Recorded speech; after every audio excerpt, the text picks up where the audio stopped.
Hello friends, good morning. আবারও অনেক দিন পর চলে এসেছি একটি নতুন ব্লগ নিয়ে। আজকের ব্লগটিতে কোনো কিছু বিশেষ কিছু শেয়ার করছি না। আমি কি করছি আপনারা দেখুন। যে আমি সকালে চা নিয়ে বসেছি। সকাল নয়, আমি অনেকক্ষণই উঠেছি, দেবকে স্কুলে পাঠিয়েছি। দেব স্কুলে চলে গেল এই মাত্র।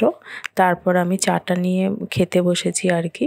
অনেক সকালে উঠেছি, ওকে স্কুল পাঠিয়ে তারপর আমি বসেছি। সব কাজই আমার পড়ে আছে, এক এক করে কাজ করে নেব।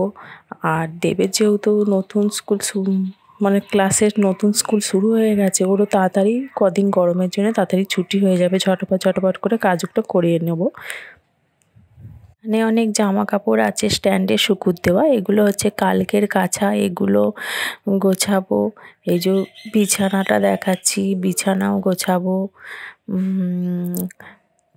ওই ব্যালকনিতেও অনেক জামা কাপড় আছে, এগুলো গোছাবো, ঝাঁট দেবো, যে কটা কাজ থাকে আর কি। তারপরে ঘরটাও মুছতে হবে। দুদিন ধরে আমার ওপরের ঘর মোছার লোক আসছে না। ঝাঁট দেবো, ঘর মুছবো, ছেলের বাসনগুলো মাজবো, যা আছে কাজ, চান করবো, পুজো করবো, সবটাই তাড়াতাড়ি করে করে নেব। এখন সময় হয়ে গিয়েছে ওই 8:20 মতন। আমি চাটা খেয়ে নিয়ে তারপর সবটা করবো আর কি। আবারও অনেকক্ষণ পর চলে এসেছি। এই যে আমার চান হয়ে গেছে। এখন অনেকটা পরেই আমি আবার এলাম আপনাদের কাছে। দেব স্কুল থেকে চলে এসেছে 12টার সময়। ওকে স্নান করিয়ে দিয়েছি। ও নিচেতে দাদুর ঘরে চলে গেছে। এই যে আমি ওর বইগুলো ব্যাগ থেকে বার করে নিয়েছি, দেখবো স্কুলে কি করেছে না করেছে সবটা দেখে নেব। এটা আমি প্রতিদিনই করি আর কি। দিয়ে তারপর আমি ওকে খাওয়াবো।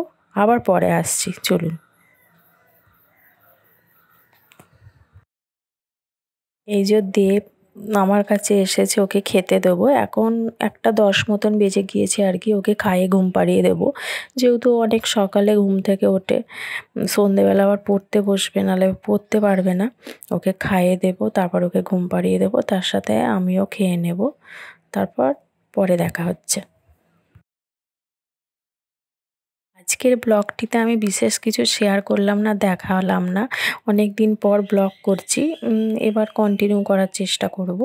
আপনারা সবাই ভালো থাকবেন, সুস্থ থাকবেন, সাবধানে থাকবেন। আমার চ্যানেলটিকে প্লিজ সকলে সাবস্ক্রাইব করবেন অ্যান্ড শেয়ার করবেন, লাইক কমেন্ট করবেন।